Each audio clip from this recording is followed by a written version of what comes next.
साथियों नमस्कार, स्वागत है आपका हमारे चैनल आपका डेयरी फार्म में। साथियों, बहुत से किसान भाई हैं, पशुपालक भाई हैं, पूछते हैं कि हम गर्मियों के अंदर कौन सी खल खिलाएं और खल खिलाने का तरीका क्या है, भी सर्दी में कैसी खिलाएं, गर्मी में कैसी खिलाएं। तो दोस्तों, आज इस वीडियो के अंदर मैं आपको सब कुछ बताऊंगा भी अपने पशु को गर्मी के अंदर कैसी खल देनी है, किस तरीके से देनी है और कितनी भिगोनी है, सब मैं आपको जानकारी दूंगा दोस्तों। तो वीडियो में बने रहना लास्ट तक दोस्तों। साथियों, खल हमें इस प्रकार से देनी है कि हमारा पशु है वो हाँफे भी ना और उसका दूध भी गर्मियों के अंदर बढ़ता जाए, दूध घटे ना, इस तरीके से हमने खल देनी है। क्योंकि गर्मियों के अंदर खल होती है वो साइड इफेक्ट भी करती है। आपको इस प्रकार से खल देनी है कि पशु को कोई नुकसान भी ना हो गर्मियों के अंदर। क्योंकि ज़्यादातर पशु है वो गर्मियों में हाँफते हैं, तंग होते हैं, ज़्यादा खाने से भी हो जाते हैं, कम खाने से भी हो जाते हैं। तो दोस्तों, आपको करना क्या है, देखो साथियों, गर्मी का मौसम है और गर्मी के मौसम में हमने अपने पशु को ऐसी कोई भी चीज़ नहीं देनी है जो अपने पशु है, गाय है, भैंस है, उसको गर्म करे। क्योंकि गर्मी के अंदर हम गर्म चीज़ें उसको देंगे तो उसका दूध है वो घट सकता है। क्योंकि वैसे ही पशुओं के शरीर में बहुत गर्मी होती है। तो आप अपने पशुओं को अच्छी चीज़ें दें, ठंड युक्त चीज़ें दें, जिसके कारण हमारे पशु में गर्मी ज़्यादा ना हो।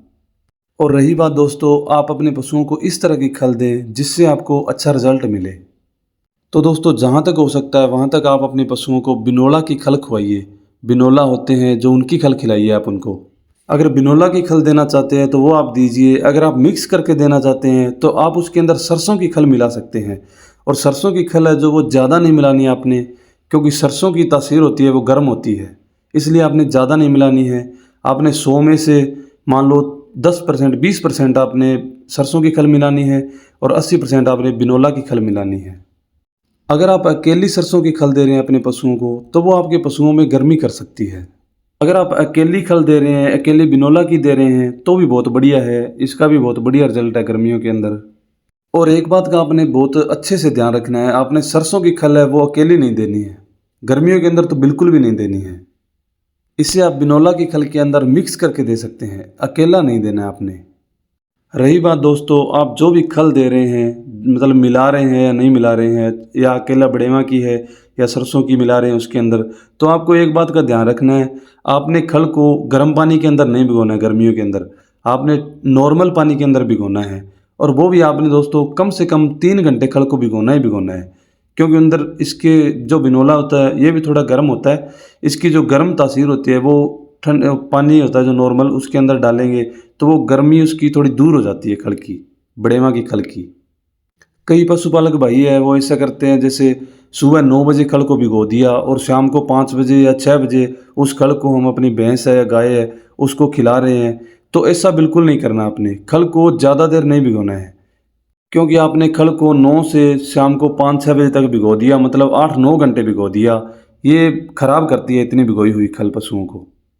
क्योंकि इससे पशुओं के अंदर इन्फेक्शन हो सकता है, उसकी पाचन क्रिया होती है उसके अंदर दिक्कत हो सकती है, बहुत सी दिक्कतें आ सकती हैं इससे। इसलिए हमें ज़्यादा नहीं भिगोना होता है खल को। ज़्यादा से ज़्यादा 3 घंटे या 3.5 घंटे ही आप भिगो सकते हैं। सरसों की खल या बड़ेवा की खल दोनों मिक्स करते हैं तो दोनों को इतने ही टाइम भिगोनी है, आपने ज़्यादा नहीं भिगोना है खल को। और जितना दूध देने वाला पशु होता है, कोई पशु 5 लीटर वाला है, कोई 10 लीटर वाला है, तो आप उसके हिसाब से उसे खल दे सकते हैं।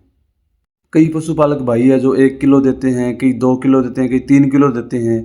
तो आपने ऐसा 2 किलो, अगर 3 किलो दे रहे हो खल, तो 1 किलो आपने सरसों की मिला देनी है और 2 किलो बड़ेवा की खल मिला देनी है। इस हिसाब से आपने खल देनी है। और इसके साथ साथ दोस्तों, जो आप अपने पशु को दाना मिश्रण दे रहे हैं या कुछ और दे रहे हैं तो वो भी आप खल के अंदर मिला के आप दे सकते हैं, उसका भी इससे कोई नुकसान नहीं होगा। इस प्रकार खल देने से दोस्तों क्या होता है, हमारे पशु के अंदर दूध की मात्रा बढ़ती है, फैट की मात्रा बढ़ती है और हमारा पशु है वो खराब भी नहीं होता, बिल्कुल सही होता है, कोई भी बीमारी नहीं आती उसके अंदर, पेट खराब नहीं होता, बढ़िया रहता है पशु इससे। और इससे हमारे पशु का वजन भी बढ़ेगा, शाइनिंग आएगी पशु के अंदर। अगर पशु प्रेग्नेंट है तो उसके जो बच्चा पल रहा है उसके अंदर, उसको भी हेल्प मिलेगी इससे। बहुत बढ़िया तरीका है दोस्तों अपने पशुओं को ये खल देने का। आप इस प्रकार खल दीजिए, आपको बहुत बढ़िया रिजल्ट मिलेंगे, बहुत बढ़िया फ़ायदा होगा आपके। साथियों, वीडियो अच्छी लगी, जानकारी अच्छी लगी, अगर आप हमारे चैनल पे नए हैं तो चैनल को सब्सक्राइब करें और अपने दोस्तों के साथ, अपने पशुपालक भाई है उनके साथ इस वीडियो को ज़रूर शेयर करें।